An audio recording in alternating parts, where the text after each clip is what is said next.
سلام دوستان، خیلی خوش اومدیم به چنل خودتون. من علی هستم. اومدیم یه جای خیلی خفن. الان یه فیلم کوتاهی ازش میگیرم براتون نشون میدم. حالا دیگه تو این آفتاب و اینا بهترین لوکیشن که پیدا کردیم همینجا بود.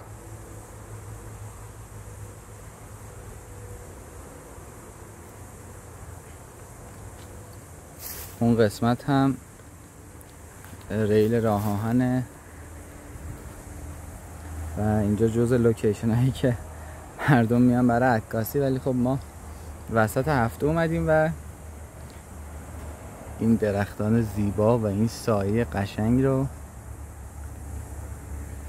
از این فضای دلنشین داریم که استفاده میکنیم.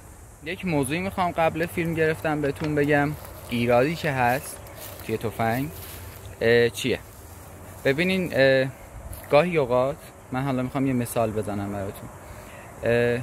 برفاک کنه ماشین که خودتون همتون میدونین کارش چیه. خب اگه برفاک کنه ماشین خراب بشه توی روزای بارونی، برفی، یا حالا گلولای هست توی اتوبان داری میری و اون گلولای و آب و اینا میپاشه روی شیشه جلوی ماشین، چه اتفاقی میفته؟ احتمال تصادف هست، بعد احتمال داره که شما جلوتو نبینی و هزار تا ایراد دیگه که میتونه اتفاق بیفته، حادثه رخ به دستن.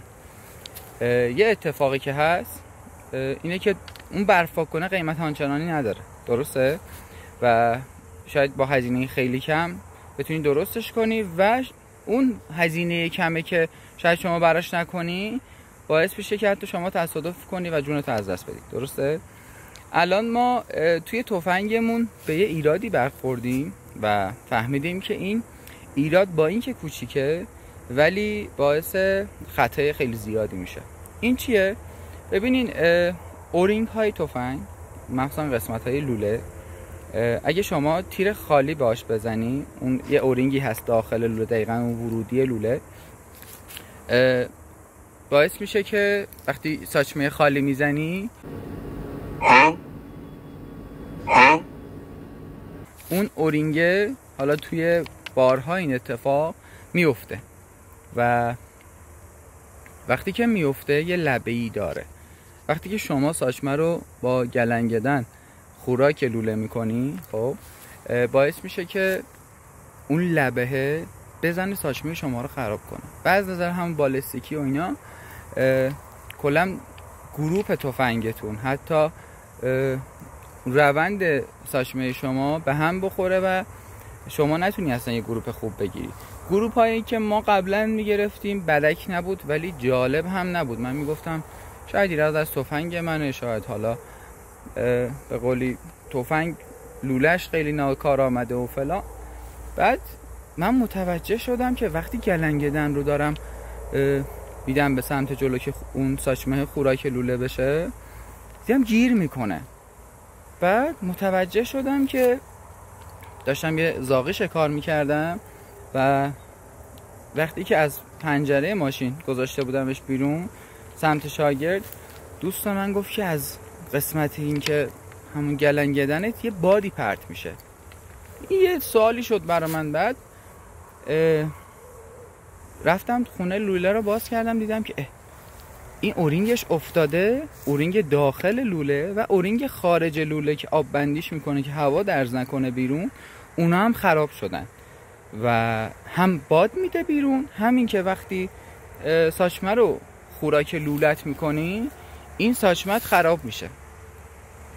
بعد هیچی، من رفتم با 100,000 تومان این دوتا اورینگ بیرون و داخل اورینگ رو انداختم و اومدم امروز گروپ بگیرم براتون. و قبل شما هم من تست کردم.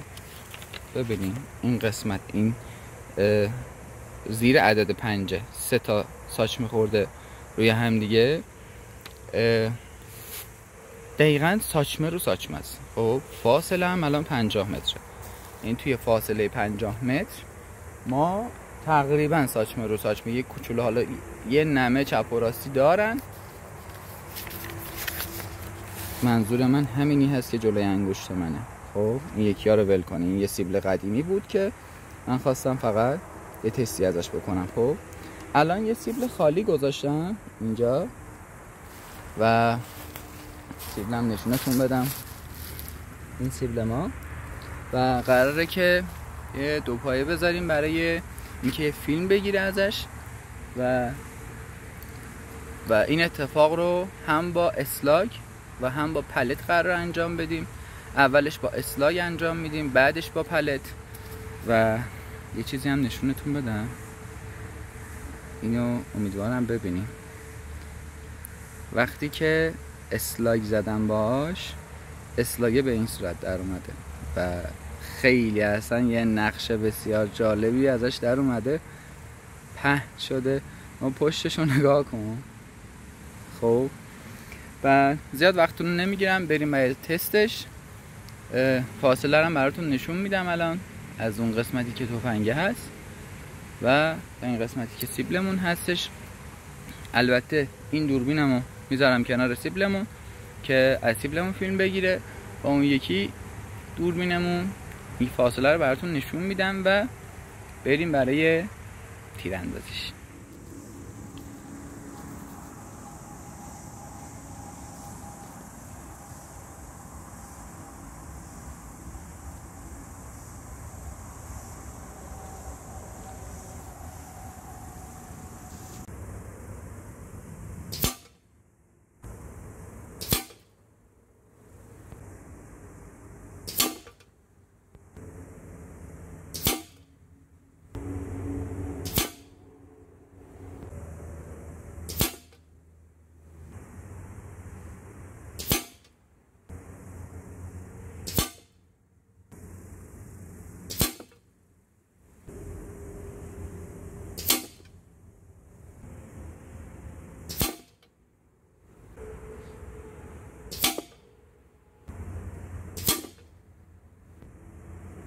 خب دوستان ببینین اندازه این همه ساچمه‌ای که اینجاست، خب اندازه یه بند انگشت شسته. خب سوای این، یعنی اینو بخوایم ازش کلن کم کنیم، این بقیه‌ای که زده اندازه یه بند انگشته.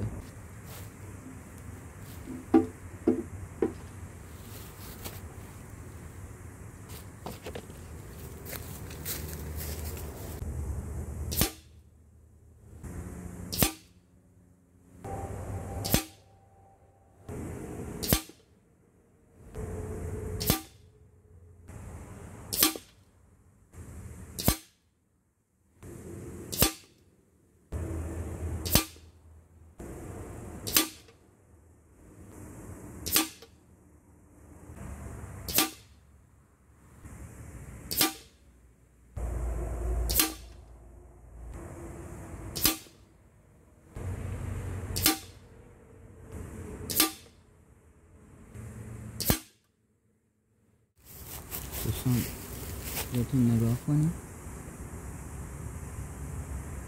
یعنی کمتر از اندازه یه ناخن من، تقریبا بند انگشت من، بند انگشت نبود، نصف بند انگشت من. ببینید یه انگشت ازش رد میشه. خب این گروپیه که بعد انداختن واشر داخل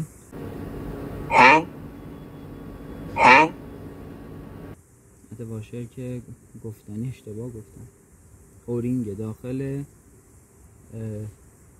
تفنگ و اینکه اورینگای بیرونش هم که درست کردیم که پرتی هوا نداشته باشه و این گروپی شد که شما تحویل دارید.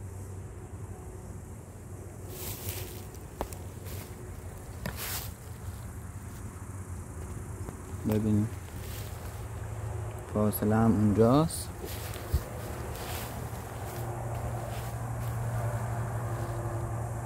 از اون فاصله به این قسمت. خب دوستان عزیزم، گروهی که گرفتیم و دیدیم، پک تست 18 گرین جالب نبود، نگرفتم فیلم ازش و از اسلاگ زدارن 21 گرین دیامتر 218 سیبل دوممون شد. پلت دیسکاوری 19 گرین و فاصله 50 متر که پلت خب مسلما بهتر بود.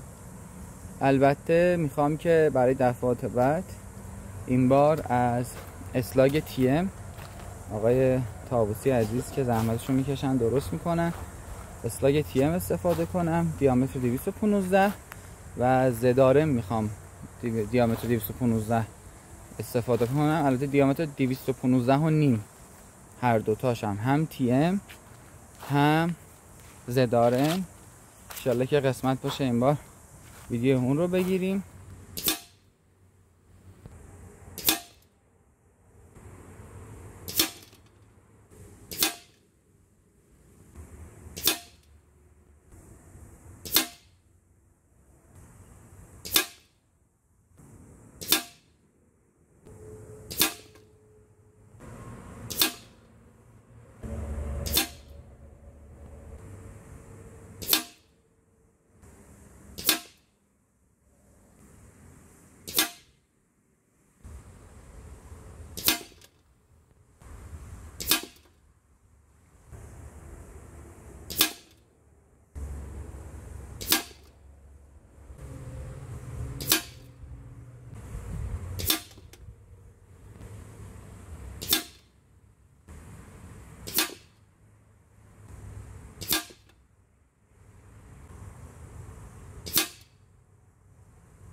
سلامی دوباره.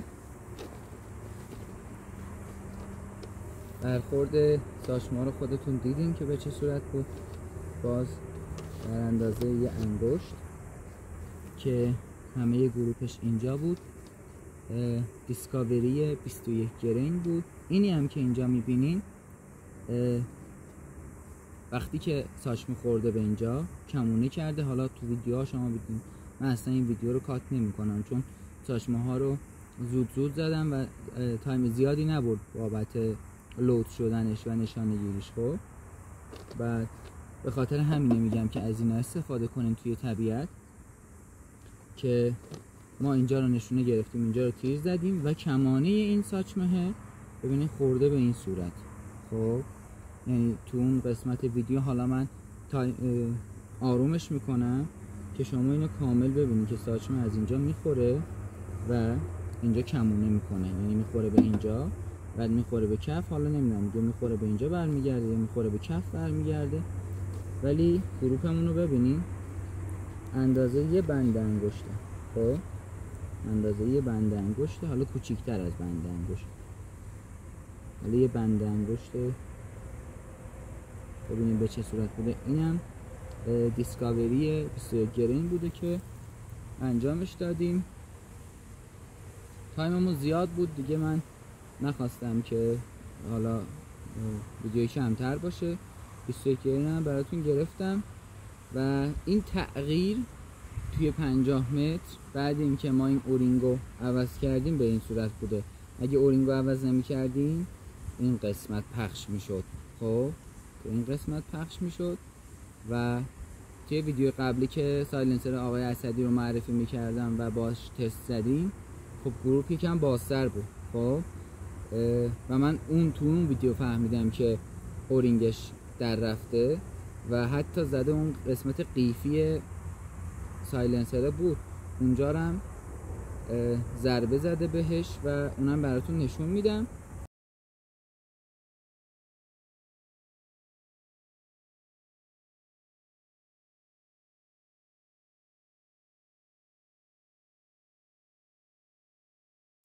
و خدا رو شکر اینو فهمیدیم و اورینگش عوض کردیم. مرسی از شما، به امید دیدار.